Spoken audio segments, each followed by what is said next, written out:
টাকা।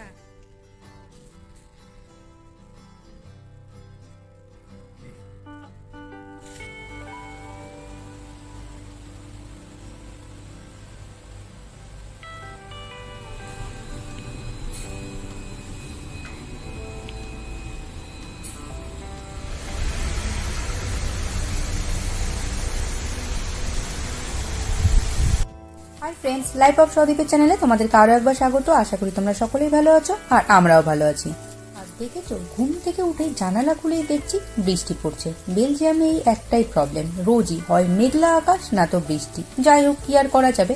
তবে জানালা খুলেই দেখলাম আমাদের জানালার ধারে যে গাছগুলো আছে সেগুলোতে ফুল ফুটেছে। এবার আর পুজো করতে প্রবলেম হবে না, জানালা খুলেই আমি হাত বাড়িয়ে ফুল তুলে নিতে পারবো। কিন্তু একটা জিনিস কি দেখলাম, ফোরকাস্টে বলছে যে দুপুরের পর নাকি রোদ উঠবে। দেখা যাক রোদ ওঠে কি ওঠে না। বাইরের ওয়েদার যেমনই থাক, রোদ ঝড় বৃষ্টি তুফান যাই হোক না কেন, কিন্তু ঘরে আমাকে তো রান্না করতেই হবে। তাই যথারীতি চলে এসেছি রান্না করতে। আর আজকে রান্না করব বাঁধাকপির কোপ্তাকারি। আসলে এখানে না ওই কলা পাওয়া যায় না খুব একটা, কাঁচা কলা। আর এটা কিনতে গেলেও হয় বাংলাদেশি স্টোরে যেতে হবে না তো ইন্ডিয়ান স্টোরে যেতে হবে। তাই ভাবলাম বাঁধাকপি দিয়ে কোপ্তাকারি বানাই। কিন্তু এখানকার লোক পাকা কলা খুব খায়, কিন্তু ওরা জানে না যে কাঁচা কলাও খাওয়া যায় আর সেটা তরকারি করে খেলে কতটা টেস্টি লাগে।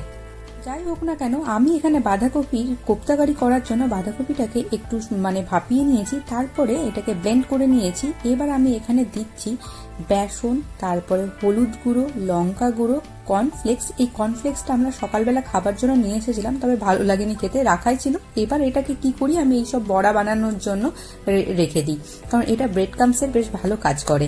তো সবকিছু দিয়ে আমি এটাকে খুব ভালো করে মাখিয়ে নিচ্ছি। মাখিয়ে নিয়ে এটাকে আমি খুব ভালো করে গোল গোল করে বড়ার আকারে করে নিলাম। আর আজকে ছিল ছুটির দিন, মানে শনিবার, তো শুভ বাড়িতেই আছে। তো ওকে ডাকলাম যে তুমি একটু ভাজতে সাহায্য করো, আমি তাহলে ঝটপট এটা করে নিতে পারবো। আরও বাড়িতে থাকলে সবসময় ল্যাপটপের সামনে বসেই কাজ করে, যখন যখন আমার দরকার পড়ে তখন তখন কিন্তু ও এসে আমাকে হেল্পও করে দিয়ে যায়। যাই হোক না কেন, আমার কোপ্তাকারিগুলো তো সব ভাজা হয়ে গেছে। এবার আমি এখানে এর গ্রেভিটা বানিয়ে নেবো। এর গ্রেভিটা বানানোর জন্য আমি ফোড়নে দিয়েছিলাম জিরে আর দিয়েছিলাম হচ্ছে এলাচ, কারণ আমার এলাচের ফ্লেভারটা খুব ভালো লাগে। তারপর আমি এখানে যে মশলাটা দিয়েছি সেটা পোস্ত, চারমগজ আর ছিল হচ্ছে আদা আর জিরে, এই বেটে রেখেছিলাম, যেটা আমি দিয়ে দিলাম। তারপরে টমেটো, হলুদ, লঙ্কা গুঁড়ো সবকিছু দিয়ে দিয়েছি। এরপরে এখানে দিচ্ছি হচ্ছে কাজু বাদাম। কাজু বাদামটা অ্যাকচুয়ালি আমি দেবো ঠিক করিনি, কিন্তু শুভ বললো যে কাজু বাদাম পেস্ট দিলে নাকি ভালো লাগবে। তাই আমি বললাম যে তুমি যদি বেটে দিতে পারো তাহলে আমি দেবো। তো ওই আমাকে খুব সুন্দর করে বেটে দিল, তো আমি ওটা দিয়ে দিলাম। সবকিছু দিয়ে মশলাটা কিছুক্ষণ ঢাকা দিয়ে রাখার পরে এবার মশলা ঢাকনা খুলে আমি কোপ্তাগুলো সব দিয়ে দিলাম, দিয়ে উপর থেকে ধনেপাতা দিয়ে রেডি করে নিলাম। আর এটাকে গার্নিশ করব হচ্ছে একটু ক্রিম দিয়ে। হ্যাঁ, একটা জিনিস বলা হয়নি যে গরম মশলাও দিয়েছিলাম। আর ওখানে দুটো, আমার দুটো আর শুভর দুটো আমি কোপ্তা ভাজা করে নিয়েছিলাম বড়া খাওয়ার জন্য। যাই হোক না কেন, আমার কোপ্তাকারি তো রেডি হয়ে গেছে। আর এখানে আমি ছোলা আর আলু ভিজিয়ে সেদ্ধ করে রেখেছিলাম। তারপরে এখানে যথারীতি শসা, তারপরে গাজর, টমেটো, লঙ্কা কুচি আর দিয়ে দিচ্ছি হচ্ছে একটু ধনে পাতা, বিট লবণ আর একটু চাট মশলা, সবকিছু দিয়ে এটা রেডি করে নিলাম। আর এখানে করেছি হচ্ছে পনিরের তরকারি, আলু পনিরের তরকারি। আর এই আলু পনিরের তরকারি পনিরটাও কিন্তু বাড়িতেই বানানো। কালকে রাত্রিবেলা শুভ আমাকে দুধ থেকে ছানা করে, তারপরে ছানা থেকে পনির করে দিয়েছিল, সবকিছু করে দিয়েছিল। সবকিছু নিয়ে এবার আমরা বসেও পড়লাম, সব রান্না হয়ে গেছে আর খাবারও কিন্তু খুব সুন্দর হয়েছিল। এরপরে যদি রোদ ওঠে তাহলে আমরা বেরোবো ঠিক করেছিলাম, কিন্তু সত্যি 4টের দিকে দেখলাম খুব সুন্দর রোদ উঠেছে। তো আমরা যথারীতি চলে এসেছি। আর অনেকদিন আগে একটি ভিডিওতে আমি বলেছিলাম যেখানে একটি হাট বসে বা খোলা বাজার বসে, তো সেই বাজারটাতে আজকে তোমাদেরকে নিয়ে এসেছি। এই বাজারটাতে কি কি বসে সেটা দেখানোর জন্য। দেখো, এখানে অনেক কানের বিক্রি হচ্ছে। আর এই কানের গুলো আমাদের ইন্ডিয়া দিল্লি থেকে নিয়ে আসা। এই যে কানের যে বিক্রি হচ্ছে তার যে ওনার সব মালিক, ওনাকে একদিন জিজ্ঞাসা করেছিলাম যে কানের গুলো কোথা থেকে নিয়ে এসেছে, অনেক চেনা চেনা লাগছে। তো উনিই বললেন যে দিল্লি থেকে নিয়ে আসা। তো কানের পাওয়া যায়, এছাড়াও আরো অনেক কিছু পাওয়া যায়। দেখো, ব্যাগ, তারপরে ওড়না, ওড়না না, এরা এখানে যেগুলো ইউজ করে মাফলার মতো, স্কার্ফ যেটাকে বলে, তো এরকম আরো অনেক কিছু জিনিস বিক্রি হয়। তারপরে খাবারের জিনিস বিক্রি হয়। এই যে দোকানটা দেখাচ্ছি, এখানে খাবারের জিনিস পাওয়া যায়। তারপরে জামা কাপড় পাওয়া যায়, অনেক কিছু পাওয়া যায়। আবার এখানে একটা সবজি মার্কেটও বসে।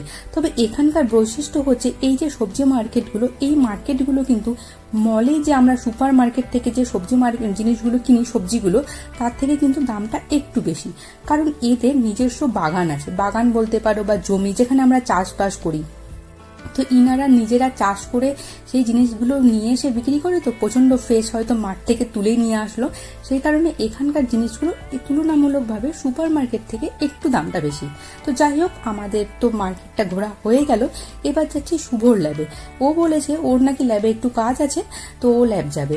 তাই আমি ওর সাথে ল্যাবেই যাচ্ছি। আমি কিছুক্ষণ বসে থাকবো ওর অফিসে। ওর কাজ হয়ে গেলেই আমরা যাব হচ্ছে বাজার করতে। কিছু জিনিস কেনাকাটার আছে, কেনাকাটা করে বাড়ি চলে যাব।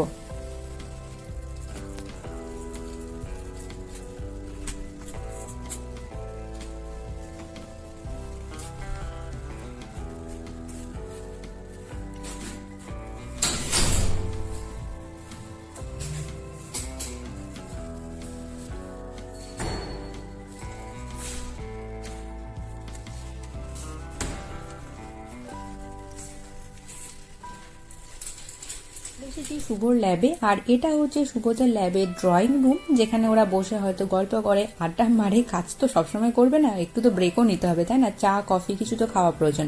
আর চা কফি খাওয়ার জন্য এই যে এত বড় একটা কিচেন আছে। আর এই কিচেনে মাইক্রোওয়েভ, তারপরে তোমার কফি মেকার, ফ্রিজ, সব কিছু আছে, যাতে তোমার যখন, আর গ্লাস, প্লেট, কাপ, সবকিছু আছে, যে তোমার যখন খেতে ইচ্ছে, মানে কাজ করতে করতে হয়তো ভালো লাগছে না, তো তোমার একটু কফি খেতে হবে, বা তুমি কোনো খাবার বাড়ি থেকে নিয়ে এসেছো যেটা তুমি ফ্রিজে রেখেছো, গরম করে খাবে, তো সবকিছু করতে পারবে। তো যথারীতি আমি যখনই আসি তখনই এখান থেকে এক কাপ কফি খাই। এই কফি নিয়ে আমি বসে পড়ি হচ্ছে শুভর অফিসে। কিছুক্ষণ আমি শুভর অফিসে বসে থাকি, শুভ ততক্ষণ কাজ করে নেয়। এই যে এই সেই জায়গা, যে জায়গায় শুভ থাকতে সব থেকে বেশি ভালোবাসে। দিনের যদি সব সময় বা 24 ঘন্টা ওকে এখানে রেখে দেওয়া যায়, তাহলে ওর একবারও হয়তো আমার কথা বা বাড়ি আসার কথা মনেও পড়বে না। আর ও এখান থেকে তো বাড়ি যায়, কিন্তু শরীরটা বাড়ি যায়, মন এখানেই পড়ে থাকে। বাড়ি গিয়েও ও এইসবই চিন্তা করে যে আমি কি এক্সপেরিমেন্ট করব, কি করব না করব, সবকিছু। যাই হোক, ও এখন রেডি হচ্ছে কাজে যাওয়ার জন্য।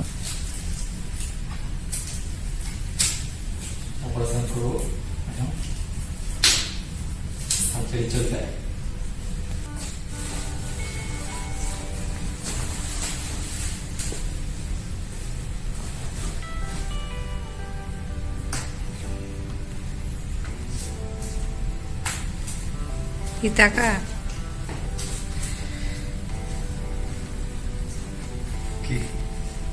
আমি মাঝে মধ্যে ছুটির দিনগুলো শুভর ল্যাবে চলে আসি। আর এখানে এসে যে শুভর অফিসটা দেখলে, এই ল্যাপটপে বসেই কিন্তু আমি আমার অনেক ইউটিউবার বন্ধুদের ভিডিও দেখি। ততক্ষণ শুভ কাজ করে, আমি কি বোর হবো, তাই আমি এখানে বসে ভিডিওগুলো দেখে নিই। আর দেখেছো বাইরে কি হাওয়া বইছে? আজকে বাইরে 40 কিমি বেগে হাওয়া বইছে। যাই হোক, বাইরে হাওয়া বইছে, কিন্তু ভিতরে একদম হাওয়া বাতাস কিছুই ঢুকবে না। এখানে শুভ কাজ করতে শুরু করে দিয়েছে। ওকে কাজ করতে দিই, আর ওকে কাজ করতে দিয়ে আমি ওর ওই অফিসে বসে থাকবো কিছুক্ষণ। মানে কিছু বন্ধুদের, যে কটা বন্ধু দেখা হবে, সবগুলো তো পসিবল হয় না, তবে যে কটা বন্ধুর দেখা হবে ভিডিও, আমি সে কটা বন্ধুর ভিডিও এখানে বসে বসে দেখে নেব। বেলজিয়ামের টাইম টেবিলটা ইন্ডিয়ার টাইমের থেকে 3.5 ঘন্টা পিছনে, তাই আমার প্রত্যেকটা বন্ধুর ভিডিও দেখতে কিন্তু আমার একটু লেট হয়। কারণ আমি যখন ঘুম থেকে উঠি তার অনেক আগেই আমার ইউটিউবার বন্ধুরা ভিডিও আপলোড করে দেয়। আর আমি তো লাঞ্চ করার আগে দেখার সময়ই পাই না, লাঞ্চ করার পর আমি ফ্রি হই এবং তখন দেখি। যাই হোক, শুভর তো ল্যাবে কাজ করা হয়ে গেছে। তারপর আমরা চলে এসেছিলাম বাজার করে আমরা বাড়ি চলে যাব। তো ভিডিওটি আজকে এখানে শেষ করছি। কেমন লাগলো অবশ্যই জানিও, ভালো লাগলে সাবস্ক্রাইব করে আমাদের পাশে থেকো। দেখা হচ্ছে নতুন আরেকটি ভিডিও।